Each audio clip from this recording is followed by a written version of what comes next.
ओम शांति। आज 25 सितंबर 2024 के ईश्वरी मधुर महावाक्य सुनते हैं। मीठे बच्चे, बेहद की स्कॉलरशिप लेनी है तो अभ्यास करो, एक बाप के सिवाय और कोई भी याद ना आए। आज की मोटी से प्रश्न है, बाप का बनने के बाद भी यदि खुशी नहीं रहती है तो उसका कारण क्या है? उत्तर है, बुद्धि में पूरा ज्ञान नहीं रहता। बाप को यथार्थ रीति याद नहीं करते। याद ना करने के कारण माया धोखा देती है, इसलिए खुशी नहीं रहती। तुम बच्चों की बुद्धि में नशा रहे। बाप हमें विश्व का मालिक बनाते हैं तो सदा उल्लास और खुशी रहे। बाप का जो वर्षा है, पवित्रता, सुख और शांति, इसमें फूल बनो तो खुशी रहेगी। ओम शांति। ओम शांति का अर्थ तो बच्चों को अच्छी रीति मालूम है। मैं आत्मा, यह मेरा शरीर, यह अच्छी रीति याद करो। भगवान माना आत्माओं का बाप हमको पढ़ाते हैं, ऐसे कभी सुना है? वह तो समझते हैं श्री कृष्ण पढ़ाते हैं, परंतु उनका तो नाम रूप है ना। यह तो पढ़ाने वाला है निराकार बाप। आत्मा सुनती है और परमात्मा सुनाते हैं। यह नई बात है ना। विनाश तो होने का ही है ना। एक है विनाश काले विपरीत बुद्धि, दूसरे है विनाश काले प्रीत बुद्धि। आगे तुम भी कहते थे ईश्वर सर्वव्यापी है, पत्थर भीतर में है। इन सब बातों को अच्छी रीति समझना है। यह तो समझाया है आत्मा अविनाशी है, शरीर विनाशी है। आत्मा कभी घटती बढ़ती नहीं। वह है इतनी छोटी आत्मा। इतनी छोटी आत्मा ही 84 जन्म लेकर सारा पाठ बजाती है। आत्मा शरीर को चलाती है। उच्चते उच्च बाप पढ़ाते हैं तो जरूर मर्तबा भी उच्च मिलेगा। आत्मा ही पढ़कर मर्तबा पाती है। आत्मा कोई देखे नहीं जाती। बहुत कोशिश करते हैं कि देखें आत्मा कैसे आती है, कहाँ से निकलती है, परंतु मालूम नहीं पड़ता है। हर एक कोई देखे भी तो भी समझ नहीं सकेंगे। यह तो तुम समझते हो, आत्मा ही शरीर में निवास करती है। आत्मा अलग है, जीव अलग है। आत्मा छोटी बड़ी नहीं होती है, जीव छोटे से बड़ा होता है। आत्मा ही पतित और पावन बनती है। आत्मा ही बाप को बुलाती है, हे पतित आत्माओं को पावन बनाने वाले बाबा आओ। यह भी समझाया है सभी आत्माएं हैं ब्राइड्स, सीताएं, और वह है राम, ब्राइड ग्रूम एक। वो लोग फिर सभी को ब्राइड ग्रूम कह देते हैं। अब ब्राइड ग्रूम सब में प्रवेश करे, यह तो हो नहीं सकता। यह बुद्धि में उल्टा ज्ञान होने के कारण ही नीचे गिरते आए हैं, क्योंकि बहुत ग्लानि करते, पाप करते, डिफेम करते हैं। बाप की बहुत भारी निंदा की है। बच्चे कभी बाप की ग्लानि करेंगे क्या? परंतु आजकल बिगड़ते हैं तो बाप को भी गाली देने लगते हैं। यह तो है बेहद का बाप। आत्मा ही बेहद के बाप की ग्लानि करती है। बाबा आप कच्छ मच्छ अवतार हो। श्री कृष्ण की भी ग्लानि की है, रानियों को भगाया, यह किया, माखन चुराया। अब माखन आदि चुराने की उनको क्या दरकार पड़ी? कितने तमो प्रधान बुद्धि बन पड़े हैं। बाप कहते हैं मैं आकर तुमको पावन बनाने की बहुत सहज युक्ति बताता हूँ। बाप ही पतित पावन सर्वशक्तिमान अथॉरिटी है। जैसे साधु संत आदि जो भी हैं उनको शास्त्रों की अथॉरिटी कहते हैं। शंकराचार्य को भी वेदों शास्त्रों आदि की अथॉरिटी कहेंगे।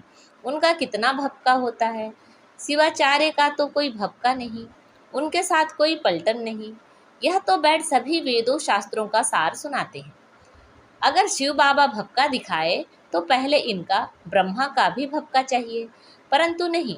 बाप कहते हैं मैं तो तुम बच्चों का सर्वेंट हूँ। बाप इनमें प्रवेश कर बच्चों को समझाते हैं कि बच्चे तुम पतित बने हो, तुम पावन बन फिर 84 जन्मों के बाद पतित बन गए हो। इनकी ही हिस्ट्री ज्योग्राफी फिर से रिपीट होगी। इन्होंने ही 84 जन्म भोगे हैं, फिर उन्हें ही सतो प्रधान बनने की युक्ति बताते हैं। बाप ही सर्वशक्तिमान है। ब्रह्मा द्वारा सभी वेदों शास्त्रों का सार समझाते हैं।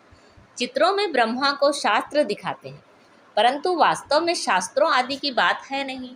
ना बाबा के पास शास्त्र हैं, ना इनके पास। न तुम्हारे पास शास्त्र हैं। यह तो तुमको नित्य नई नई बातें सुनाते हैं। यह तो जानते हो कि सभी भक्ति मार्ग के शास्त्र हैं। मैं कोई शास्त्र थोड़े ही सुनाता हूँ, मैं तो तुमको मुख से सुनाता हूँ, तुमको राजयोग सिखाता हूँ, जिसका फिर भक्ति मार्ग में नाम गीता रख दिया है। मेरे पास व तुम्हारे पास कोई गीता आदि है क्या? यह तो पढ़ाई है। पढ़ाई में अध्याय श्लोक आदि थोड़े ही होते हैं। मैं तुम बच्चों को पढ़ाता हूँ, हूबहू कल्प कल्प ऐसे ही पढ़ाता रहूँगा। कितनी सहज बात समझाता हूँ। अपने को आत्मा समझो। यह शरीर तो मिट्टी हो जाता है। आत्मा अविनाशी है। शरीर तो घड़ी घड़ी जलता रहता है। आत्मा एक शरीर छोड़ दूसरा लेती है। बाप कहते हैं, मैं तो एक ही बार आता हूँ। शिवरात्रि मनाते भी हैं।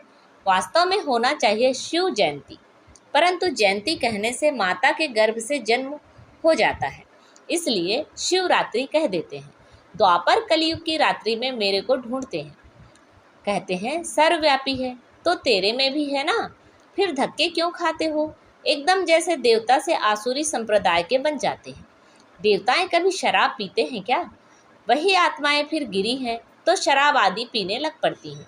बाप कहते हैं, अब इस पुरानी दुनिया का विनाश भी जरूर होना है। पुरानी दुनिया में है अनेक धर्म, नई दुनिया में है एक धर्म। एक से अनेक धर्म हुए हैं, फिर एक जरूर होना है। मनुष्य तो कह देते कलयुग में अभी 40,000 वर्ष पड़े हैं। इसको कहा जाता है घोर अंधियारा। ज्ञान सूर्य प्रगटा, अज्ञान अंधेर विनाश। मनुष्यों में बहुत अज्ञान है। बाप ज्ञान सूर्य ज्ञान सागर आते हैं तो तुम्हारा भक्ति मार्ग का अज्ञान मिट जाता है। तुम बाप को याद करते करते पवित्र बन जाते हो, खाद निकल जाती है। यह है योग अग्नि। काम अग्नि काला बना देती है। योग अग्नि अर्थात शिव बाबा की याद गोरा बनाती है। श्री कृष्ण का नाम भी रखा है श्याम सुंदर, परंतु अर्थ थोड़े ही समझते हैं। बाप आकर अर्थ समझाते हैं। पहले पहले सतयुग में कितने सुंदर हैं। आत्मा पवित्र सुंदर है तो शरीर भी पवित्र सुंदर लेती है। वहाँ कितना धन दौलत सब कुछ नया होता है। नई धरनी फिर पुरानी होती है। अब इस पुरानी दुनिया का विनाश जरूर होना है। खूब तैयारियां हो रही हैं। भारतवासी इतना नहीं समझते हैं जितना वह समझते हैं कि हम अपने कुल का विनाश कर रहे हैं। कोई प्रेरक है, साइंस द्वारा हम अपना ही विनाश लाते हैं। यह भी समझते हैं क्राइस्ट से 3000 वर्ष पहले पैराडाइज था। इन गॉड गॉडेज का राज्य था। भारत ही प्राचीन था। इस राजयोग से लक्ष्मी नारायण ऐसे बने थे। वह राजयोग फिर बाप ही सिखला सकते हैं, सन्यासी सिखला ना सके। आजकल कितनी ठगी लगी पड़ी है। बाहर में जाकर कहते हैं हम भारत का प्राचीन योग सिखलाते हैं, और फिर कहते हैं अंडा खाओ, शराब आदि भल पियो, कुछ भी करो। अब वह कैसे राजयोग सिखला सकेंगे? मनुष्य को देवता कैसे बनाएंगे? बाप समझाते हैं आत्मा कितनी उच्च है, फिर पुनर्जन्म लेते लेते सतो प्रधान से तमो प्रधान बन जाती है। अब तुम फिर से स्वर्ग की स्थापना कर रहे हो। वहाँ दूसरा कोई धर्म होता ही नहीं। अब बाप कहते हैं नर्क का विनाश तो जरूर होना है। यहाँ तक जो आए हैं वह फिर स्वर्ग में जरूर जाएंगे। शिव बाबा का थोड़ा भी ज्ञान सुना तो स्वर्ग में जाएंगे जरूर। फिर जितना पढ़ेंगे, बाप को याद करेंगे, उतना उच्च पद पाएंगे। अभी विनाश काल तो सबके लिए है। विनाश काले प्रीत बुद्धि जो हैं, सिवाय बाप के और कोई को याद नहीं करते हैं, वही उच्च पद पाते हैं। इसको कहा जाता है बेहद की स्कॉलरशिप। इसमें तो रेस करनी चाहिए। यह है ईश्वरी लॉटरी। एक तो याद, दूसरा दैवी गुण धारण करने हैं, और राजा रानी बनना है तो प्रजा भी बनानी है। कोई बहुत प्रजा बनाते हैं, कोई कम। प्रजा बनती है सर्विस से। म्यूजियम प्रदर्शनी आदि में ढेर प्रजा बनती है। इस समय तुम पढ़ रहे हो, फिर सूर्यवंशी चंद्रवंशी डिनास्टी में चले जाएंगे। यह है तुम ब्राह्मणों का कुल। बाप ब्राह्मण कुल अडॉप्ट कर उन्हों को पढ़ाते हैं। बाप कहते हैं मैं एक कुल और 2 डिनास्टी बनाता हूँ, सूर्यवंशी महाराजा महारानी, चंद्रवंशी राजा रानी। इन्हों को कहेंगे डबल सिरताज। फिर बाद में जब विकारी राजाएं होते हैं तो उनको लाइट का ताज नहीं होता। उन डबल ताज वालों के मंदिर बनाकर उनको पूजते हैं। पवित्र के आगे माथा टेकते हैं। सतयुग में यह बातें होती नहीं। वह है ही पावन दुनिया, वहाँ पतित होते नहीं। उसको कहा जाता है सुखधाम, वॉइसलेस वर्ल्ड। इसको कहा जाता है विशेष वर्ल्ड। एक भी पावन नहीं। सन्यासी घर बार छोड़ भागते हैं। राजा गोपीचंद का भी मिसाल है ना। तुम जानते हो, कोई भी मनुष्य एक दो को गति सदगति दे नहीं सकते हैं। सर्व का सदगति दाता मैं ही हूँ। मैं आकर सबको पावन बनाता हूँ। एक तो पवित्र बन शांतिधाम चले जाएंगे और दूसरे पवित्र बन सुखधाम में जाएंगे। यह है अपवित्र दुखधाम। सतयुग में बीमारी आदि कुछ भी होती नहीं। तुम उस सुखधाम के मालिक थे, फिर रावण राज्य में दुखधाम के मालिक बने हो।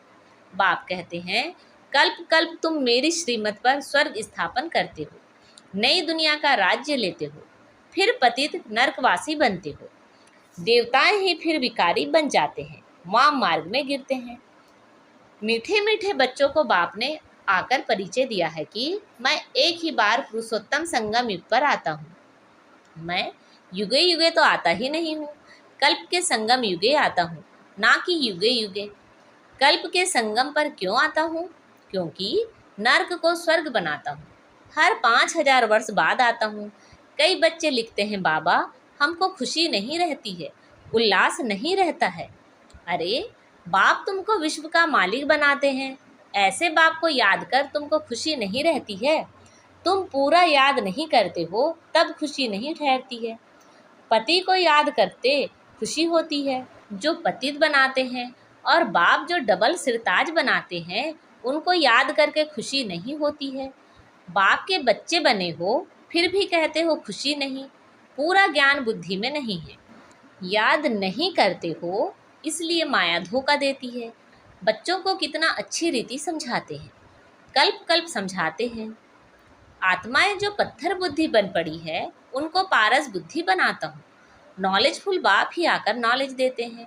वह हर बात में फुल है, प्योरिटी में फुल, प्यार में फुल। ज्ञान का सागर, सुख का सागर, प्यार का सागर है ना। ऐसे बाप से तुमको यह वर्षा मिलता है। ऐसा बनने के लिए ही तुम आते हो। बाकी वह सत्संग आदि तो सब हैं भक्ति मार्ग के, उनमें एम ऑब्जेक्ट कुछ भी नहीं है। इसको तो गीता पाठशाला कहा जाता है, वेद पाठशाला नहीं होती। गीता से नर से नारायण बनते हो, जरूर बाप ही बनाएंगे ना। मनुष्य मनुष्य को देवता बना ना सके। बाप बार बार बच्चों को समझाते हैं, बच्चे अपने को आत्मा समझो, तुम कोई देह थोड़े ही हो। आत्मा कहती है, मैं एक देह छोड़ दूसरी लेती हूँ। अच्छा, मीठे मीठे सिखिलते बच्चों प्रति माता पिता बाप दादा का याद प्यार और गुड मॉर्निंग। रूहानी बाप की रूहानी बच्चों को नमस्ते। हम सब रूहानी बच्चों की रूहानी माता पिता बाप दादा को याद प्यार, गुड मॉर्निंग और नमस्ते। आज की मुरली से धारणा के लिए मुख्य सार हैं, जैसे शिव बाबा का कोई भपका नहीं, सर्वेंट बन बच्चों को पढ़ाने के लिए आए हैं, ऐसे बाप समान अथॉरिटी होते हुए भी निरहंकारी रहना है। पावन बनकर पावन बनाने की सेवा करनी है। विनाश काल के समय ईश्वरी लॉटरी लेने के लिए प्रीत बुद्धि बन याद में रहने व दैवी गुणों को धारण करने की रेस करनी है। आज बाबा ने हमें वरदान दिया है, शुद्ध संकल्पों के घेराव द्वारा सेफ्टी का अनुभव करने और कराने वाले शक्तिशाली आत्मा भव। शुद्ध संकल्पों के घेराव द्वारा सेफ्टी का अनुभव करने और कराने वाले शक्तिशाली आत्मा भव। शक्तिशाली आत्मा वह है जो दृढ़ता की शक्ति द्वारा सेकंड से भी कम समय में व्यर्थ को समाप्त कर दे। शुद्ध संकल्प की शक्ति को पहचानो। एक शुद्ध व शक्तिशाली संकल्प बहुत कमाल कर सकता है। सिर्फ कोई भी दृढ़ संकल्प करो तो दृढ़ता सफलता को लाएगी। सबके लिए शुद्ध संकल्पों का बंधन घेराव ऐसा बांधो, जो कोई थोड़ा कमज़ोर भी हो उनके लिए भी यह घेराव एक छत्र छाया बन जाए, सेफ्टी का साधन व किला बन जाए। आज का स्लोगन है, सबसे श्रेष्ठ भाग्य उनका है जिन्हें डायरेक्ट भगवान द्वारा पालना, पढ़ाई और श्रेष्ठ जीवन की श्रीमत मिलती है। सबसे श्रेष्ठ भाग्य उनका है जिन्हें डायरेक्ट भगवान द्वारा पालना, पढ़ाई और श्रेष्ठ जीवन की श्रीमत मिलती है। अच्छा, ओम शांति।